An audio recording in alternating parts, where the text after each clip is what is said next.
Well, thank you very much. Can you hear me? Yes. Can you all hear me? Good. Okay, I'm going to try and share my screen because I have a presentation. And how do I get this to show? Okay. So I'm. Is it showing my presentation now?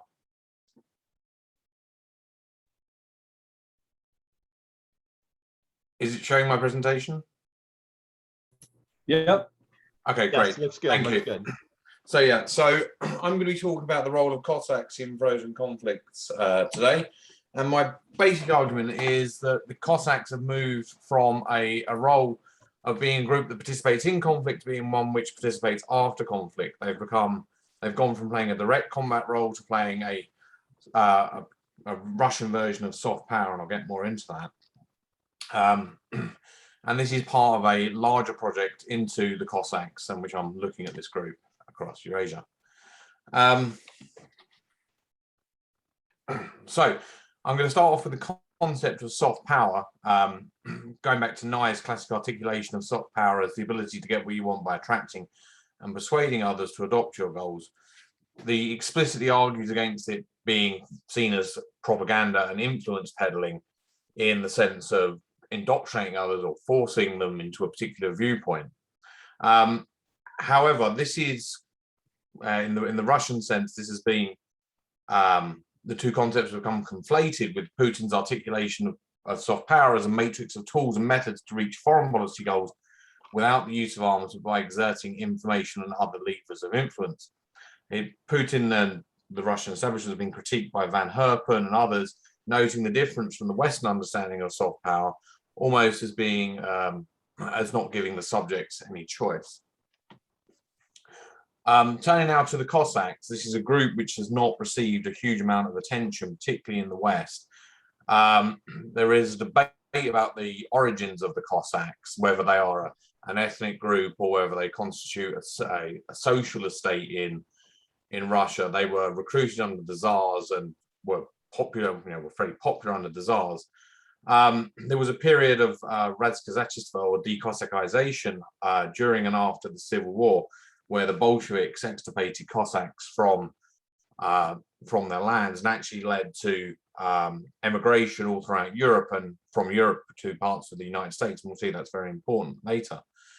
In the post-Soviet era, there's been a distinction between, there's always been a distinction between free and service Cossacks. It's resurfaced again in the post-Soviet era. The distinction between free and service Cossacks being between ancestral Cossacks, and I don't want to use the word ethnic. I think ancestral really captures a lot of what's meant there. People who were born into the group, and service Cossacks, that is to say, people who historically through service to the state, and once again now take the role of being of that Cossack identity. So the Bolsheviks repressed the Cossacks that period of Razkazachество, and some of the Cossack activists now refer to this as a period of genocide. And the late Soviet period, the law on repressed peoples as related to Cossacks explicitly brought them back in and said, it's all right to express your Cossack identity. A series of laws followed after this, including the 1995 creation of the Cossack Register, whereby Cossacks were able to enroll in specific activities for the Russian state and so earn certain privileges. It wasn't really until 2005, however, that was those privileges and those roles were expanded. And I'm going briefly over this. I'll be happy to answer questions in the Q&A if anyone has anything on this. But what was created was 11 Cossack hosts based on their historical antecedents, which span the entire territory of the Russian Federation and coordinated with the presidential authorities via the Presidential Council for Cossack Affairs. The most recent move that we've seen has been the creation of an independent organization called the All-Russian Cossack Society, which is headed by Nikolai Deluda, who is a former Ataman Cossack chieftain of the Kuban Cossacks. And that coordinates the activities between the 11 hosts. So what has been the role of Cossacks in Russian foreign policy? Well, my argument is that today they function as soft power resources of the regime, but it wasn't always the case. Earlier on, they played a vigilante role in conflicts on Russia's periphery, and this is most seen in the case of Abkhazia and Transnistria. It's questionable the degree to which this was an authentic vigilante role, whether that was an image that was created by Russian authorities. That's something that requires further investigation. But certainly, they participated directly in conflicts and it got involved in actual fighting. The vigilante image was encapsulated by a Cossack lieutenant, Fedor Pashukov, who told Komsomol Pravda, "It was not the government which sent us here. We came on our own and we'll leave on our own if the Cossack assembly so decides." So this idea of a separate autonomous body from the Russian state authorities. Moving closer to the present day, the Cossack role in annexing Crimea was celebrated. Cossacks came over to the Crimean Peninsula, primarily the Cuban Cossacks, Krasnodar, that is to say the Krasnodar Cossacks, coming over and providing policing and public order roles, primarily, not getting so much involved in actual conflicts. The Cossacks were involved in Luhansk and Donetsk in the uprisings there, but the data suggests that Cossacks were not the best troops, having reportedly fled at the first sign of battle, as Nikolai Matrokin attests. However, since the annexation in Crimea has become complete, Cossacks have played a really important propaganda role. And in I think it was 2016 that the Black Sea Cossack Host was created. Now, earlier I talked about the 11 Cossack hosts that spanned the Russian territory. This Black Sea Cossack Host was a new creation and one that was given standing the same level as the existing Cossack hosts. So now we have 12 Cossack hosts in Russia. They're also incorporated now into the VSKO. So how do Cossacks promote Russian soft power? How do they promote soft power outside of the country's borders? The first main way is institutionalizing a pro-Russian presence outside of the country's borders, providing education and particularly patriotic education, undertaking patriotic activities and marking festivals, all with a particular patriotic tint, again, trying to leverage people or trying to influence people into that particularly pro-Russian position. Training camps, particularly for youth,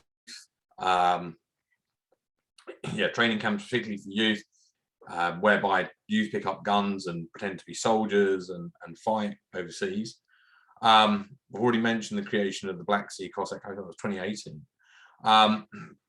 This has been the case in Crimea. This is also the case in Transnistria and Abkhazia, where there are Cossack organizations registered both at the state level and also the Russian authorities. In South Ossetia, interestingly, there was an attempt to create a Cossack movement, but it was denied registration in 2013. So now it's actually registered just with Moscow. Second way, moving slightly away from the frozen conflicts, Cossacks are emblems of the country and they're representative of Russia at international events. Cossacks were representing the country at the Vancouver handover of the Olympics, at Sochi 2014 and FIFA 2018. And particularly at Sochi, there was much to the irritation of the Circassians, the Cossacks were there. The Cuban Cossack Choir has toured Japan, France, Italy, Australia, a lot of other countries, and they're ambassadors that Putin will take with them. The 2018 marriage of Austrian minister, I think, Karen Kniesel, they took the Cossack Choir, and you can see in the pictures that I have there, they took the Cuban Cossack Choir. A third way in which Cossacks promote, and this is the final slide, the third way in which Cossacks promote Russian soft power is through emigre community throughout the world. After 2003, a series of Cossack congresses began. Congresses in Novocherkassk, a city in Rostov Oblast, which is the spiritual home of Cossacks, brought together Cossacks from all over the world. And this included Cossack groups in the United States, in Canada, Australia, Serbia, and others. And the picture you see there is actually the Zabaikalsky Cossack group in Australia, and their leader, Simeon Boykov, who's carried on a number of particularly flamboyant exercises promoting pro-Russian views. There've been also in Cossack events in Paris and other European cities, and the overall effect is to inject pro-Russian discourse. You know, in the United States, reportedly there are these camps in Oregon and in parts of California where they'll go out and do very much the same thing Cossack groups have done in other territories. But I'm up for my time there, so thank you very much, and thanks. Okay, thank you very much, Rich. So our next speaker is Tatiana Malyarenko, who is a professor of international security at the National University Odessa Law Academy in Ukraine.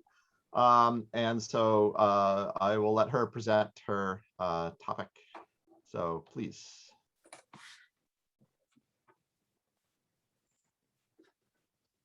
And make sure, yeah, you're unmuted. We can't hear you right now.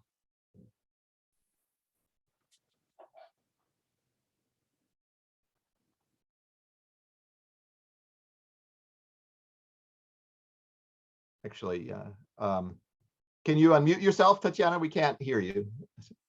Sorry. Yes, I have to apologize from my side because connection is very low here. I'm doing my visit in Germany, and the connection is not so good here. And can you make me the host in order I could upload my presentation? Can what? Sorry. I want to upload presentation to share a screen, and it seems to be that I can't because someone still don't remove his presentation from the screen. The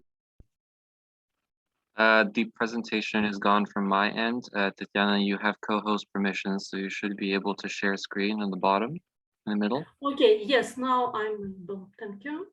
Okay, thank you.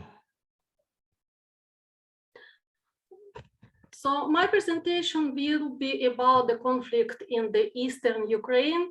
Of course, as a researcher, it's not very interesting to talk about the conflict in Donbass, because the most sexy topic in Ukraine now, Crimea platform, and the efforts of Ukrainian government to build Black Sea fleet and two naval base.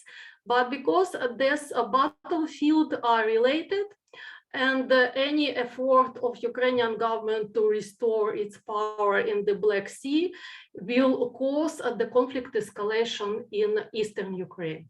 So how can we consider the strategic interaction between Russia and Ukraine in two battlefields, and in eastern Ukraine particularly? We can employ game theory to explain behavior to actors, where Russia use strategic long-term horizon of strategic planning, and Ukraine focus is mostly on passion of a short-term goal. So for Russia consider its relations with the West and with neighborhood in the term of strategic planning, where neighborhood is either the Russia orbit or outside of orbit.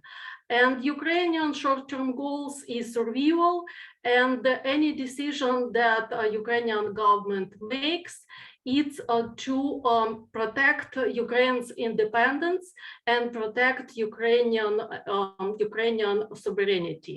And here is a quote of President Zelensky, who told that I don't have time to think strategically. If we look on the ground on conflict in eastern Ukraine, we have to focus on the process, but not on the statement.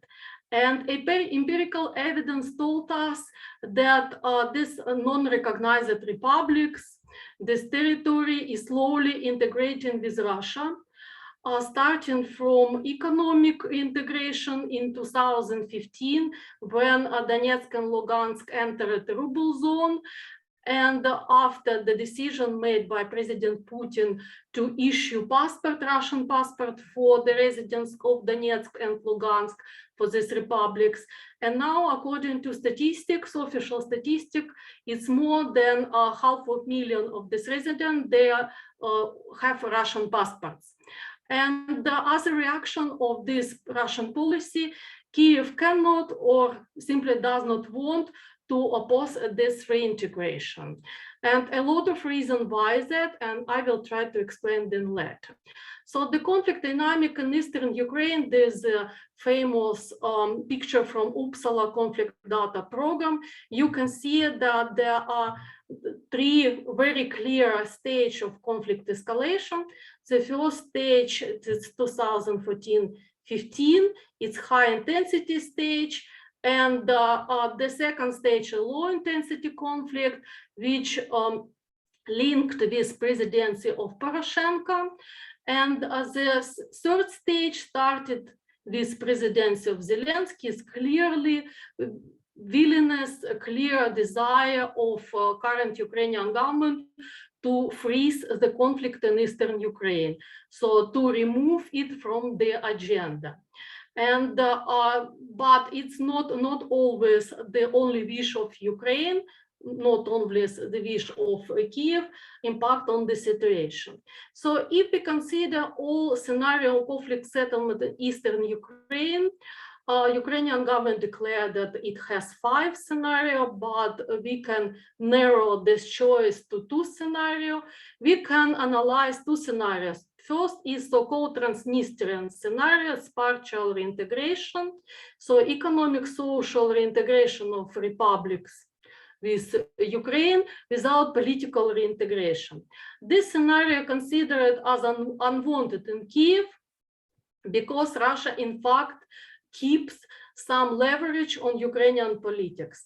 But I have to say that Transnistrian scenario is considered as success story in the European Union, and just a couple of days ago here in Germany we had a conference on de facto states with senior officers from European Commissions, and they said that they want to consider this scenario as for relations with Abkhazia and South Ossetia, so engagement without recognition.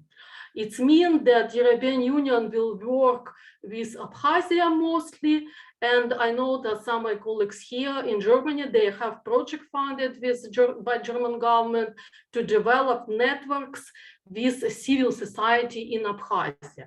Of course, for Ukraine, it looks like disappointed. So Transnistria scenario means that it will be some economic integration with Ukraine, trade, it will be recognition of diploma, recognition of documents. And this scenario, at the first glance, it looks like more beneficial than the current status quo, just because it will not be armed conflict, and it will be free movement, and human rights and human security of people who live in Donetsk and Lugansk will be protected. However, there are a lot of risks associated with the reintegration of Donetsk and Lugansk, the self-declared republics, and they are openly discussed and explained in Kyiv. So the first is that the weak institutions of the Ukrainian states will be not able to accommodate these territories and population. And of course, Russia will keep economic, political, social leverage on Ukraine, and it will stop European Euro-Atlantic integration, and some clashes between residents of Donetsk and Lugansk and more patriotic citizens of Ukraine. So this list of risks, and these are reasonable risks of the reintegration.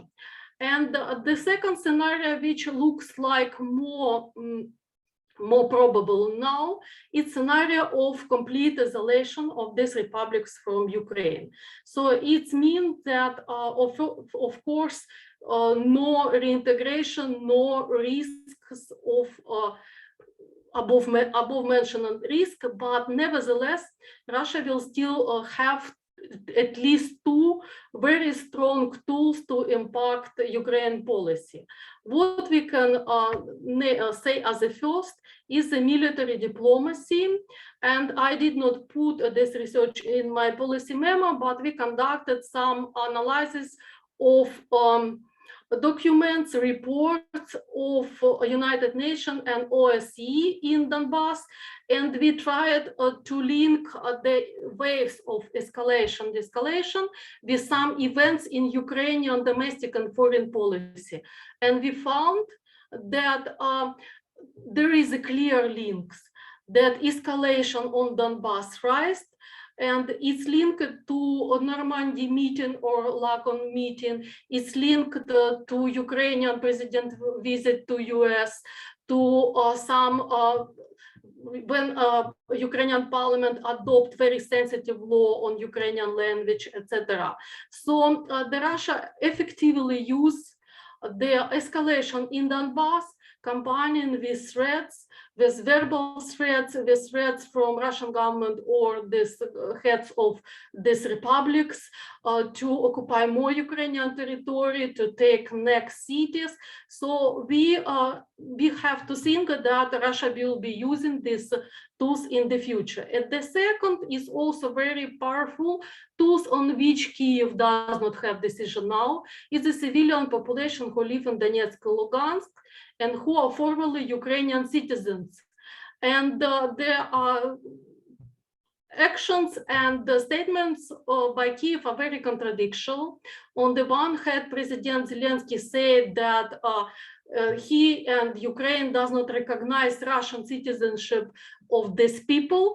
On the other hand, Ukraine, in fact, does not have any tool and any will to protect the human rights on these occupied territories. So Russia and the authority of these republics, they use civilians who live in Donetsk and Lugansk as a tool to impact the Ukrainian policy.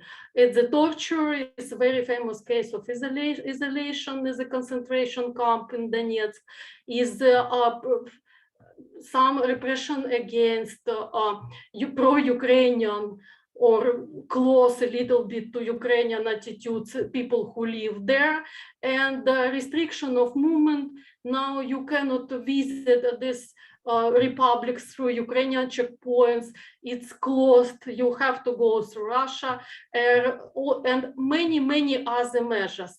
And recent it's expropriation of property of internally displaced people who live in Ukraine on Ukrainian territory. So it's a wide range of tools which the government of the self-declared republic can use as a leverage to impact Ukraine, to make it more painful. And up to date, Ukrainian government does not present any decision how to solve the situation.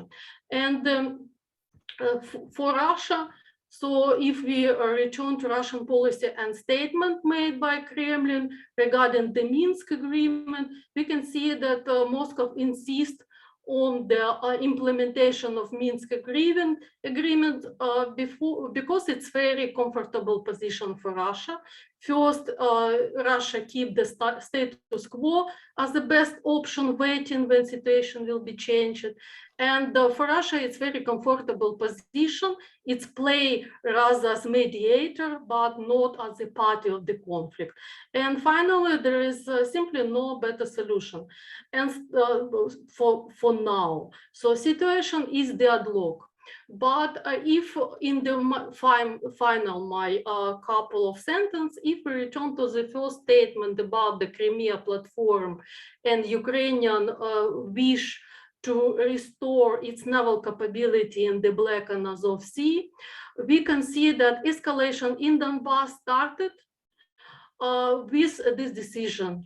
And it's clearly evident that Ukraine will use its new Black Sea fleet, and it will use it to push Russia from the Black Sea, as President Zelensky announced. The escalation in Donbass will rise because for Russia it's very cheap to use it. It's very easy to use it as a coercive diplomacy tool. Thank you very much. Hey, thank you very much. Our next pair of speakers is Eric McGlinchey, who is Associate Professor in the Shar School of Policy and Government at George Mason University, and Shairbek Jurayev, who is co-founder and president of Crossroads Central Asia in Kyrgyzstan. So they'll be presenting their memo on identifying the drivers of cross-border conflicts between Kyrgyzstan and Tajikistan. So I turn the floor over to you all. Great. Shar and I agreed in advance that since it's super late in Bishkek, I'll be presenting while hopefully Shar is drinking some coffee. Shar, please feel free to interrupt any time. Let me share the screen. All right. And then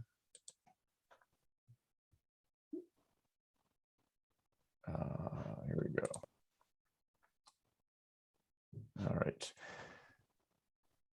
Okay, does it sound okay? I just don't want to blow your ears out. Okay, good. All right. So let me start with. Okay, here we go. I've got two different monitors here, so I'm trying to get everything. Okay, Sam or Henry, whoever's controlling time, I just started my timer. I apologize. Okay, so first off, I just want to thank Henry, Sam, for putting this panel together. Sam, for your comments, the entire Ponars team. I'm particularly grateful to Shire, who has worked with me over the past several months on this question of cross-border conflict in Kyrgyzstan and Tajikistan. What I'd like to do is I'd like to divide my presentation, our presentation, really into four different parts. First, we would like to make clear that we don't see anything unique about border conflict in Central Asia. This is not something unique to Central Asia. We see this here in the United States. We see this in the Middle East and Africa. We don't make claims that are uniquely Central Asian. The second thing is, after we put this in global context, we want to put the actual conflict of April 2021 in historical perspective. Here Shire's research has been particularly helpful here. He's demonstrated that conflict has declined over the past decade. But what's really interesting is that the violence of this conflict has intensified over the past few years. And then the third thing we want to do is explore some potential drivers for why this conflict may be getting more violent, and we'll point to four: unclear borders, the challenges of governing common pool resources. We'll take a look at the growth of illicit trade networks, and then lastly, we'll talk about weakening Tajik and Kyrgyz presidencies. And it's really these last two drivers that maybe give us some temporal purchase on why there's growing violence in the conflict. I think we're tentative in these conclusions, but I think it's really only the last two drivers here that I've talked about that may help explain the growing violence that we see. And lastly, we'll conclude with a few policy responses. Sam, I apologize, these go beyond what we have in the memo. We've been thinking about these in the past few weeks. The first thing we'll suggest is it would probably be good to focus on mitigating economic conflict rather than ethnic conflict. These conflicts tend to be portrayed in ethnic terms, and I think we believe this is a mistake. Another potential policy response is to consider locating these common pool resources in free economic zones to encourage shared governance of these critical resources. And then lastly, to decentralize the governance of common pool resources to local agents, much the way Eleanor Ostrom has argued in her research. This is a way to get buy-in and to mitigate conflict over these critical resources. All right, so just briefly, I think we'd be remiss if we said that this is something that's unique to Central Asia. Clearly, it's not. The first picture on the left, that's the U.S.-Mexico border, Del Rio, Texas. These conflicts are everywhere. We just heard about Crimea. The second picture is a picture of Russian troops in Crimea in 2014. And then the last picture, that's a picture of the conflict that Shire and I have been working on, which is the April 2011 conflict. Oh, Shire says the slides are not moving. Yeah, I was just about to say, Eric, we're only seeing the cover. That's really weird. All right, so we're looking at your Acrobat. so it's full on my side, and so I'm going to pull up and share PowerPoint instead of PDF. And let me stop the share. Thank you for the heads up on that. Share screen, PowerPoint, share. All right, so now I've got it in PowerPoint. The problem with PowerPoint is I can't get my notes if I go full screen. That's why I have PDF. Can you guys see that? Are you guys getting, okay, all right. So, Yes. all right. So bear with me with the slides on the side. If I go full screen, I lose my notes. Okay, so so that last picture is the Golovnoye intake facility on the border of Tajikistan and Kyrgyzstan. And that's really what the conflict was about in 2011. So again, nothing unique. It's all over. Let's get to this question of variation. And this is the work that Shire in particular has been focusing on. What's interesting about the conflicts between Kyrgyzstan and Tajikistan on the border is in net, they've declined over recent years. So we've gone from a high of 30 in 2014 to about 10 in 2020. But what is particularly striking for Shire and me is that the intensity, the violence of these conflicts has grown. So, you know, the early context in 2010, these were stone throwing incidents, the kind of scuffles that you see depicted in this picture that David Trilling has from 2009 to full-on weaponized conflicts like the one that we saw in April 2021. And Shire can tell you more about the nature of that conflict than I can. But the violence has drastically increased, as have the casualties involved in the conflicts. So what's going on here? Why this variation in particular? So we think there are four drivers behind this. The first is unclear borders. The borders, as everybody knows, were inherited from the Soviet period. During the Soviet period, it would be easy for a Tajik in an exclave in Kyrgyzstan and Varuk to travel to Dushanbe, and say a Kyrgyz living in an exclave like Barak in Uzbekistan could easily go to Or. So it wasn't, these borders weren't so meaningful back in the day. Today, it's much more difficult. It's much more difficult to travel. And moreover, about half of the 976-kilometer long border between Kyrgyzstan and Tajikistan remains to be demarcated. So that's the first thing that we'd point to. Of course, that's a constant, so that really can't change. That can't explain the variation that we're looking at. The second thing that we point to is this idea of common pool resources. We often see disputes emerging over common pool resources like water, forests, grazing area. I think in addition to what we know from the literature, say from Ostrom and others, economists, there's an additional dynamic. Is when do we see conflict? We tend to see conflict when there's some kind of exogenous shock around these common pool resources. And here in 2021, what we saw was the affixing of a monitoring camera to the Golovnoye water intake facility, where Tajiks were trying to pay closer attention to how Kyrgyz were using this facility. And I think that sparked the conflict and the spiral of violence that we saw. So it's the common pool resource plus some kind of exogenous shock that may lead to the conflict. But again, neither of these tell us why growing violence. So what Shire and I have been thinking about, and I think we'd really appreciate your feedback here, is we think there's two things that may be interacting to make these conflicts more intense. The first is illicit trade. And I realize I've got like one. Thank you, Henry. I've got about a minute left here. In 2014, Kyrgyzstan joined the Eurasian Economic Union. Tajikistan remains outside of the Eurasian Economic Union. This has put further pressure on what already was pronounced illicit trade between Kyrgyzstan and Tajikistan, particularly in the area of fuel. And as Will Reno has demonstrated in the case of Africa, surrounding these illicit trade networks are often criminal organizations. And because this is trade that exists outside of the purview of the state, these criminal organizations often have to use violence in order to maintain their control over illicit trade. So our idea here is that to the extent that illicit trade may be growing, and maybe Maria could tell us a little bit more about this from her research and Larry's research, to the extent that this illicit trade may be growing and the criminalization and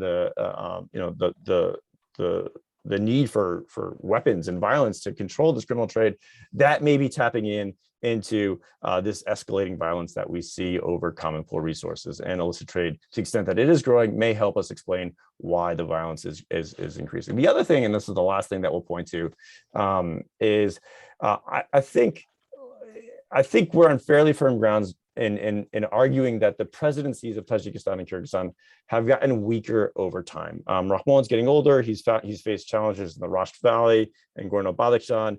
In Kyrgyzstan, we see Jaymbekov going from jail to the presidency. I think his control is tenuous, and we think this combination of weak presidents and populations on the border who feel like they're not being heard by the center.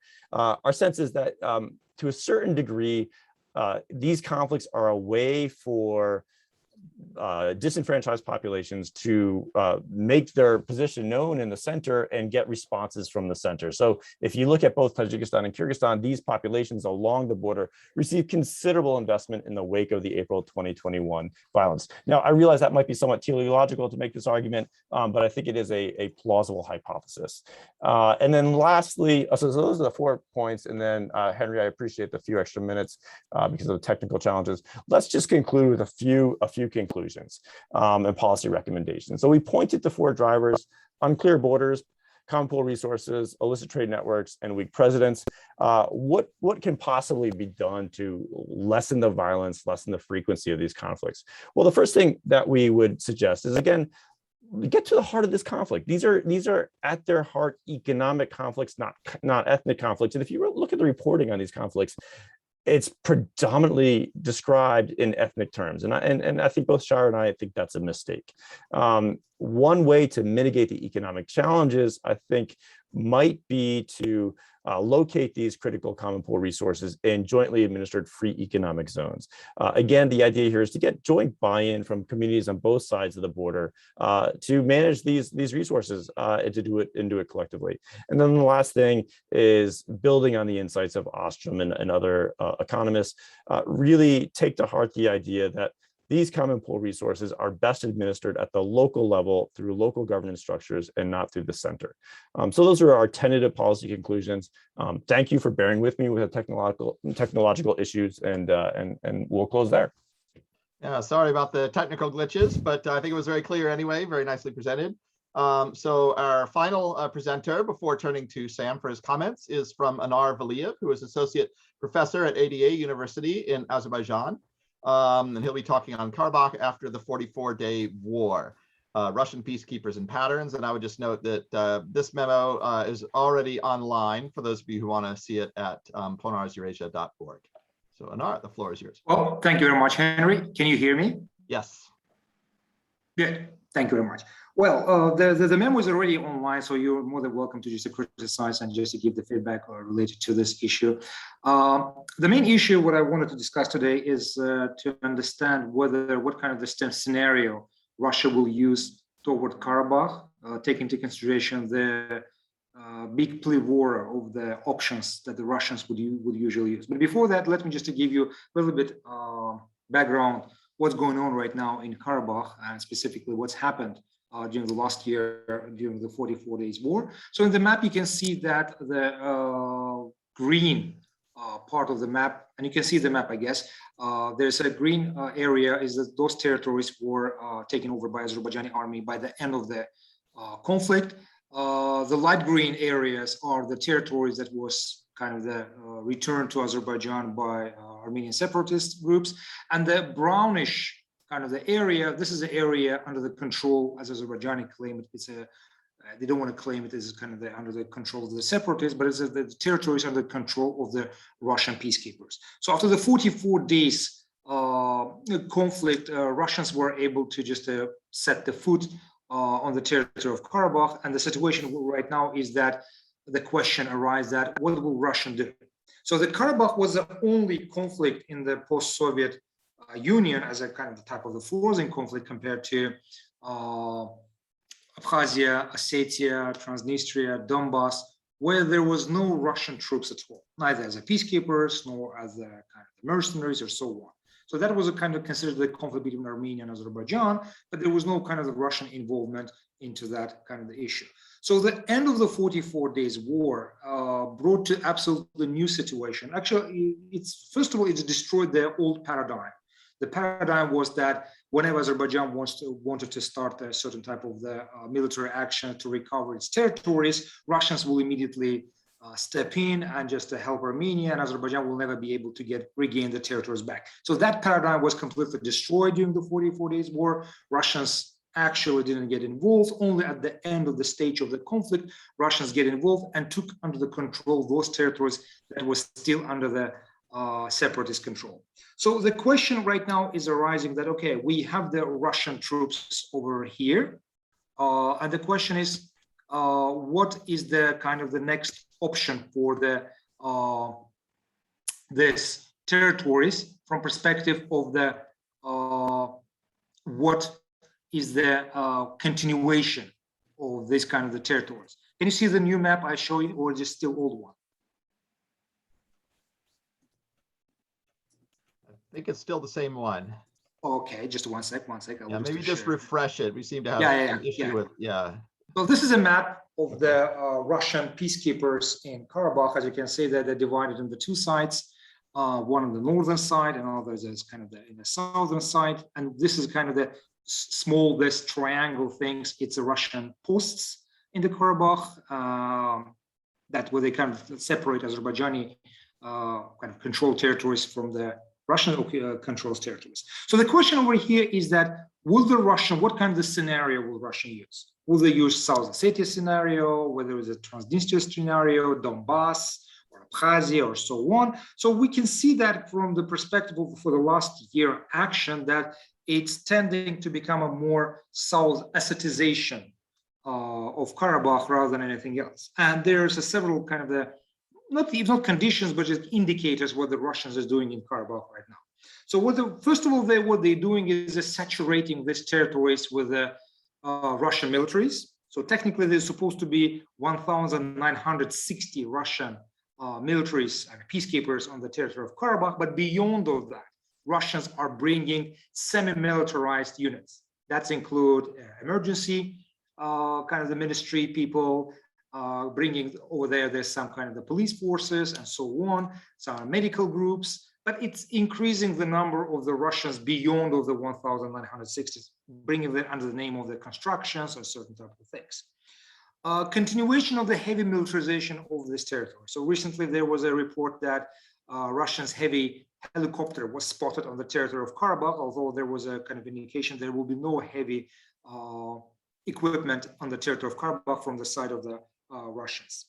Third action, what the Russians right now is doing is, according to the agreement from the 9th November, Russia was supposed to disarm the local military groups and paramilitary groups and just do not have any kind of the other military groups beyond of the Russian peacekeepers. But as Azerbaijan continuously indicate and continue to accuse Russian peacekeepers that the Armenian or separatist Armenian groups still have the weapons and they are not disarmed, and there's a several kind of indication that they continue to operate on these territories. So in other things, what the Russians are trying to, there was a lot of rumors right now, we still cannot just confirm that there's a passportization of the Armenian population of Karabakh. So there was several kind of indicators that Russians began slowly just spreading or just distributing the Russian passports to Karabakh Armenians, as it usually happened in South Ossetia, Abkhazia, and other places. Although this is kind of the indication that it could be problematic for the Russian troops, because in this case, Armenian population of Karabakh will migrate out of the Karabakh and will go away. That goes against the Russian policy. Next thing is that so-called local Armenian authorities announced that they want to make a Russian as a primary language in Karabakh. That was another kind of indication showing that there's a certain type of the kind of similarity between South Ossetia and Karabakh. And finally, what Russians is doing right now is trying to push away Armenians from any Armenian Armenia as a country, Republic of Armenia, out of the whole negotiation process and substituting Armenia in the negotiations. From perspective of Russia will be negotiating the fate of future of Karabakh Armenians with Azerbaijan, making Armenia and Republic as Armenia actually not a subject of this conflict, but more kind of the object. So all the indications are telling us that is actually not necessarily the Russians' involvement is helpful. So Russia will not use any new model for these territories, but actually will use the old model that they had before. And that model will be much better understood is kind of South Ossetia. So if Karabakh before was more similar to kind of the Abkhazia, was kind of the semi-independent kind of the policies, internal politics, comparatively foreign policy and so on. So it becomes more South Ossetia under Russian protection and Russian involvement. What Armenia, as Republic Armenia, will be doing over here, just to pick up the bills for the Karabakh Armenians, paying for the pensions, paying for the kind of the gas, electricity, but Russian will be kind of the deciding on the future fate of this territory, especially from the perspective of negotiations with Azerbaijan. What can Azerbaijan do in this case? So what is Azerbaijan is actually doing is trying to hard negotiate with the Russians, trying to keep this, because technically Russians were supposed to stay here for the next 4 years, 1 year already passed, for another 4 years. And the fate is what's going to happen with the Russians after 4 years. Will they leave these territories or they continue to stay? What is really good for Azerbaijani side, there's several good points. First point is that there's the status of this Russian peacekeepers is based on the simple kind of the agreement. That's the status is not kind of the ratified, the status is not kind of the legalized or something compared to other places in the conflict like South Ossetia or Abkhazia or Transnistria. It's just based on the joint agreement between Armenia, Azerbaijan, and Russia, kind of peace agreement, and it's a agreement between Russia and Azerbaijan. But Azerbaijan technically invited the Russian peacekeepers to come over here, and it means Azerbaijan can any moment ask Russians legally, ask Russians to leave this territory. The second presence over here, the second kind of the indicator that the Russians will hardly be able to use South Ossetian scenario is that presence of the Turkish influence, and there's a joint Turkish-Russian observation mission located in the Agdam region, close to Karabakh. So there's certain type of the Turkish influence or Turkish involvement into this conflict, somehow preventing Russians to go too much in depth of their policies, what they do right now in South Ossetia or some other places.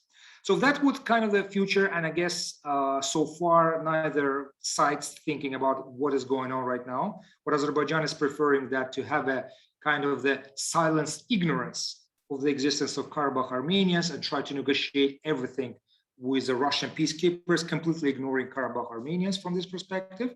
The Russians take this role of the negotiator from this perspective and currently heavily militarizing these territories and using Karabakh Armenians and Karabakh as a chip for the future negotiations with Azerbaijan. Thank you. Okay, thank you very much. So now we'll turn to Samuel Cherep, who is Senior Political Scientist at RAND Corporation. Thanks, Henry, and thanks for the opportunity to comment on 4 very interesting and quite diverse presentations. So I can't say that I've found a thread that will link all of these together besides the broad conflicts, but nonetheless, I'll go in the order in which they were presented, starting with Richard's paper on the Cossacks. One thing that struck me is whether reading Richard's excellent background on both Russian approaches to soft power and how they differ from the classical Nye definition and the role of the Cossacks and how it's evolved over time, is whether the distinction between hard and soft power here by either the Russian understanding of soft power or the Nye original understanding of soft power is even applicable. in the sense that given that the hard power aspect of the Cossacks, that is their direct involvement in conflicts, has really, well, at least as late as 2014, 2015, not gone away. It's not hard power evolving into soft power, it's hard power with an addition of this sort of Russian soft power component. In other words, they still are involved in violence and the threat of violence, but the Cossack factor now has this additional sort of cultural diplomacy, so to speak, to element to it, and influence lever. And the particular kind of and in a way, the hard power is leveraged for soft power purposes. In other words, part of the Cossack appeal, as far as I understand it, is in a way, the threat of unsanctioned parastatal violence, of lack of accountability, of sort of entities that exist and conduct violence outside of the purview of organized states. And in a way that feeds into broader Russian soft power and the Russian understanding narratives about itself. This sort of liberal norm busting Russia, the small c conservative Russia that also is more prepared to do away with the niceties of liberal European approaches to everything in the name of sort of how things, traditionalist kinds of ideas of norms. So it sort of fits into Russia's broader self-fashioning as image making globally. In a way, it's just a way of sort of bringing again together the two pieces that you mentioned, the hard and the soft, even in the Russian understanding of soft power, how the Cossacks might play into that. Tatiana's paper on the Donbass settlement, I always learn a lot from reading Tatiana's work, and it's great to see it again here. It's certainly an excellent summary of both Russian tactics and Ukrainian dilemmas, but I guess I was left wondering whether she sees a distinction, because in a way the Transnistria option, which Tatiana describes, is talked about in the same context as the risks to Ukraine of reintegration. And so I guess I'm wondering whether Transnistria as a model here is conceived of in part as more or less reintegrated into Ukraine.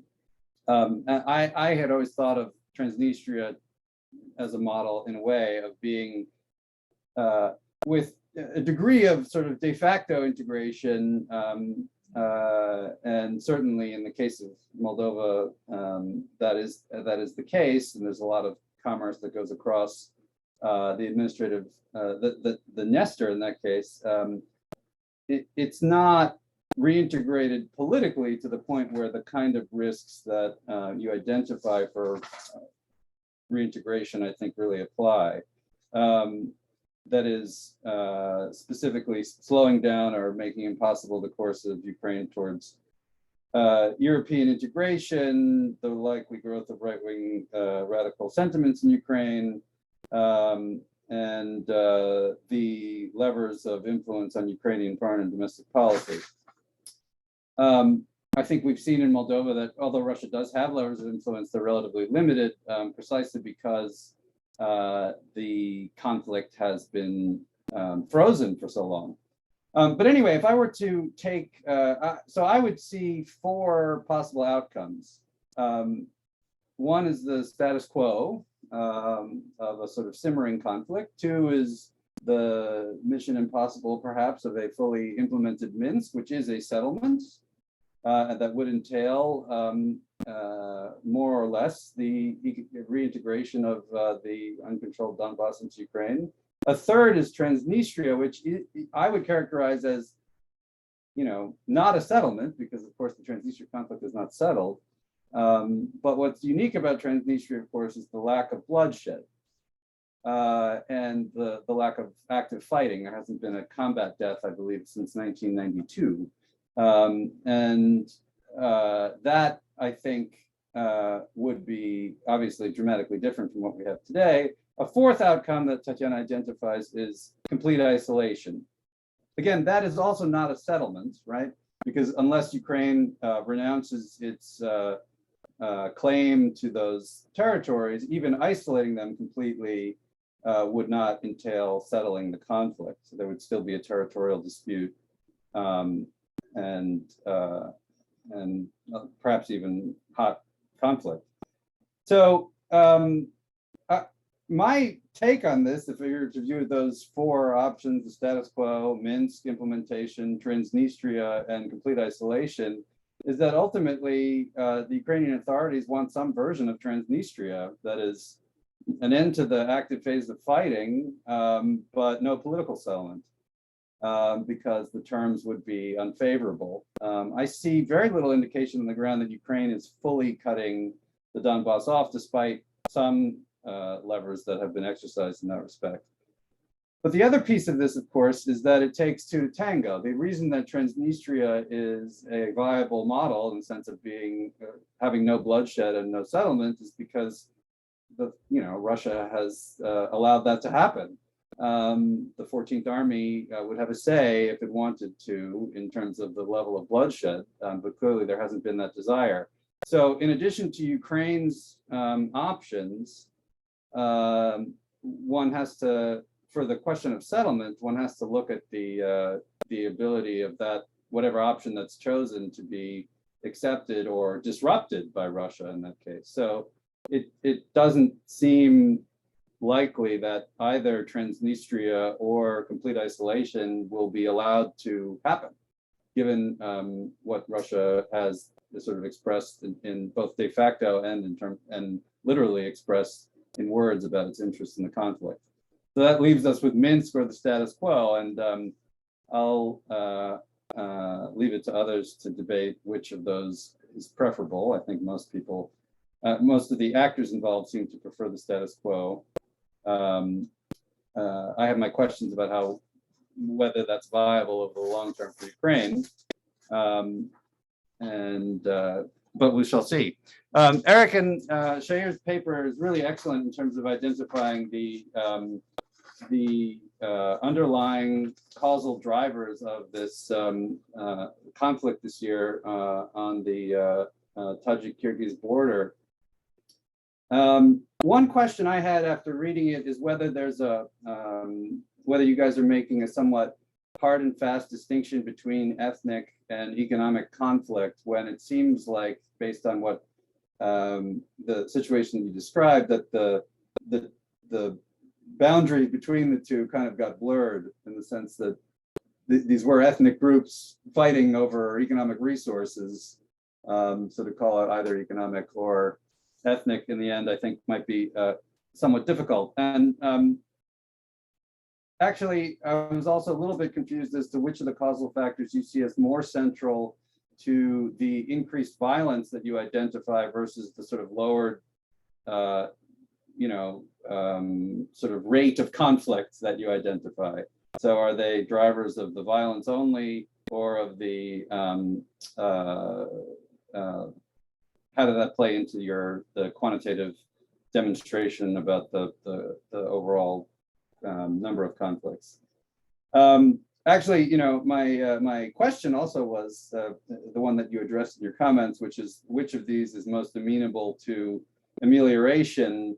Relatedly, which are the most, which are necessary causal factors? If you pull one of these out of the picture, do you get a different outcome if we're looking counterfactually at what happened in April?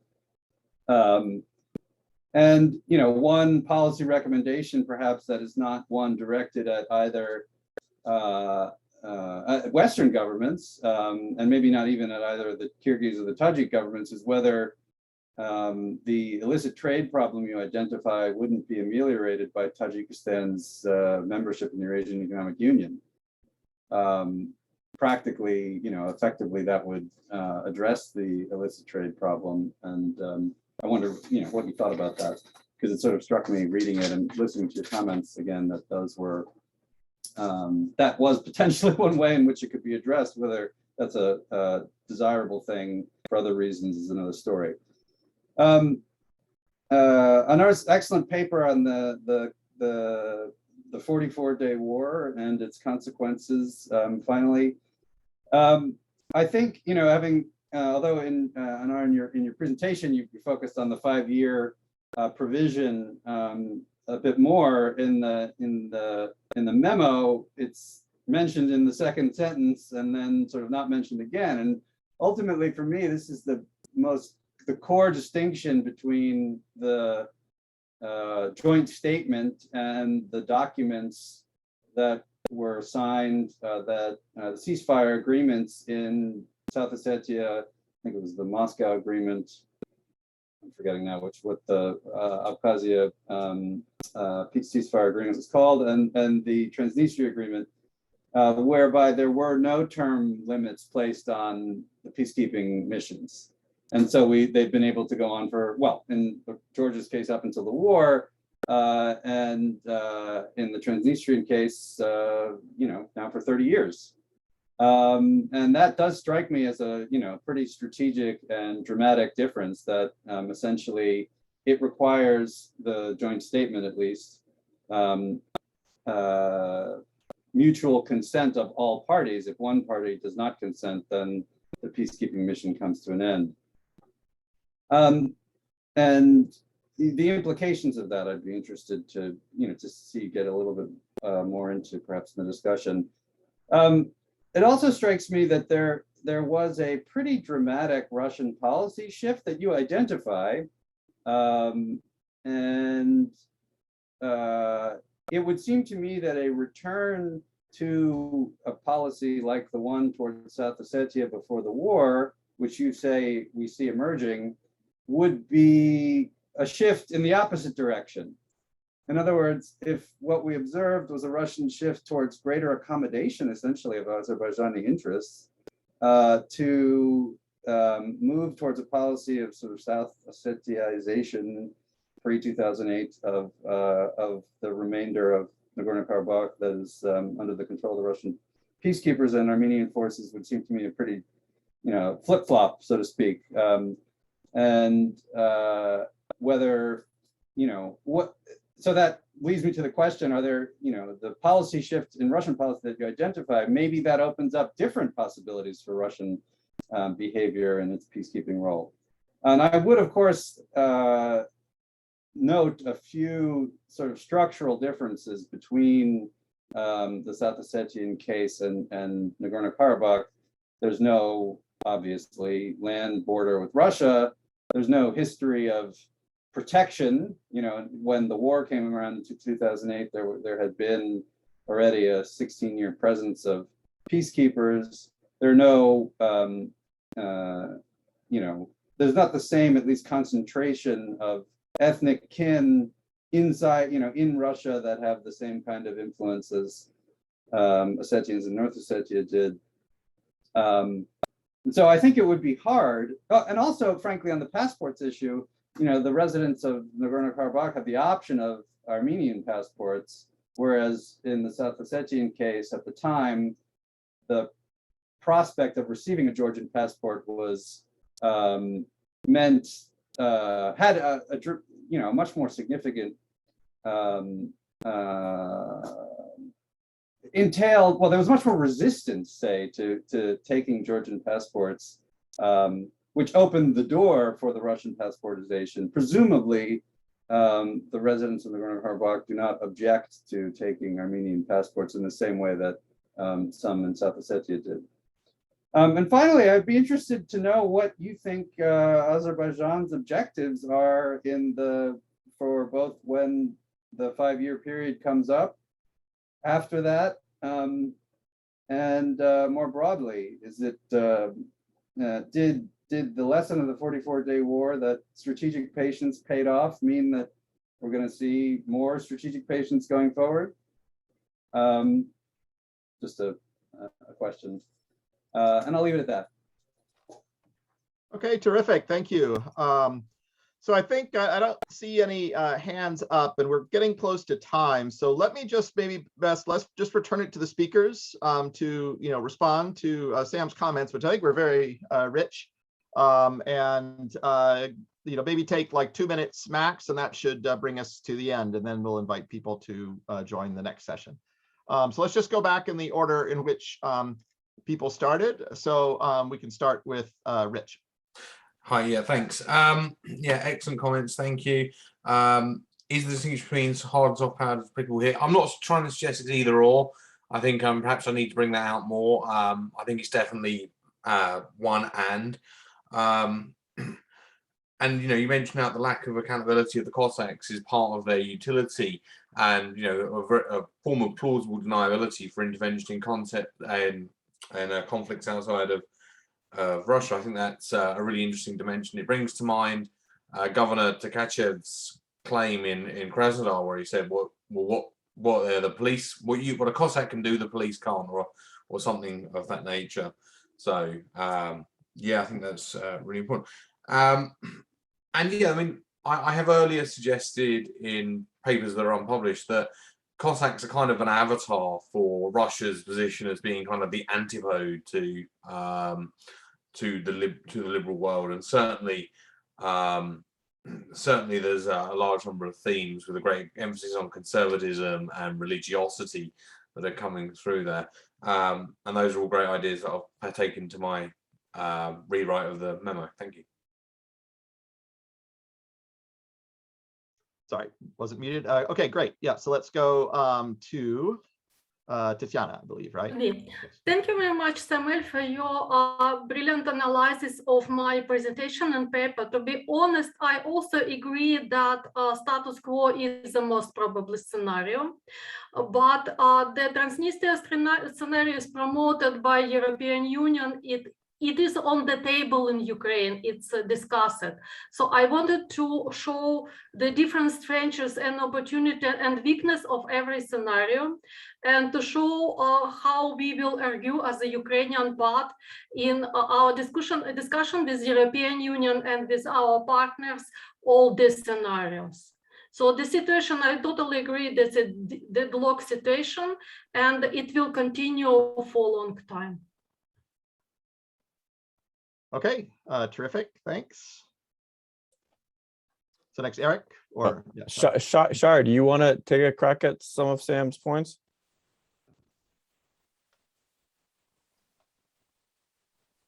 All right, I'll try to be quick here. This point of is it economic, is it ethnic? I do think the distinction is helpful, and I think of the work by Posner and Leighton on this point. I mean, I think they're pointing to something important here, and I do think the ethnic follows the economic, particularly given the fluidity of the conflicts and the identities for that matter. But your point's well taken, and it is very hard to disentangle. Which causal factor is most important in the conflict? I really think it definitely boils down to the common pool resource, but the problem there is that those are constants, right? And so we have a constant, but then we're left with variation both in the number of conflict and the intensity of conflict. So that makes the explanation a little bit more challenging. I do think if you pulled that variable out, we would have far less conflict. If the grazing issues, the water issues, I think that would be there'd be far less conflict. Then your last point, if Tajikistan were admitted into the Eurasian Economic Union, would that solve the problem? To the extent of the militarization, I suppose maybe to a little bit. Although even within the Eurasian Economic Union, there's a lot of illicit trade, and again, Maria and Larry's work I think demonstrates that. I still think we're left with the challenge of governing these common pool resources, and that won't go away. So there's a lot of work left to be done, and a lot of, I think, for future thought for Shire and me and others. And that just gets to one point that Lyubov raises in the chat. I think for both, well, certainly for Shire, but for me as well, it's, you know, the reason why we're doing this research is not to capitalize on financial streams, but rather because we've got friends who live in this area, and it has very real consequences. So we're hopeful that by entering the discussion, we can all share ideas and try to mitigate this in the future. Thanks. Okay, great, thanks. Anar. Well, thank you very much for the comments. Actually, I'm just right now is working on the bigger article about this Karabakh conflict and this kind of similarity between South Ossetia. And I think you're completely right with all your statements related to what are the difference between the South Ossetia and Karabakh. And the question is exactly, we still don't know what's going to happen in 4 years. So everything can change. So, for example, tomorrow or the day after tomorrow, there's a meeting between Erdogan and Putin in Sochi. So something may happen right after that, between that. So right now there's a certain type of the map circulated in Azerbaijan claiming that the certain territories in Karabakh will be given by the Russians to Azerbaijan and so on. So there's a different kind of the messages coming on. So we still don't know what's going to happen in 4 years. So it's a lot of depends on the relations between, not only between Azerbaijan and Armenia, or Azerbaijan and Russia, but mostly between the relations between the Turkey and Russia itself. So I'm looking forward to read kind of the full memo of Dr. Iskenderyan, because I think it's really great. Kind of, I read this preliminary memo. I think it's really great piece of paper that complementing my memo also. It was really great to see that kind of difference on that. But again, we still don't know. There's no questions, clear questions, what's going to happen in 4 years. Thank you. All right. Yeah, I think on that kind of uncertain note, we'll have to end the panel here, but a lot to discuss. And thank you all for, first of all, great memos and terrific comments from Sam. So we'll now have a 15-minute break before moving on to the final panel of the day.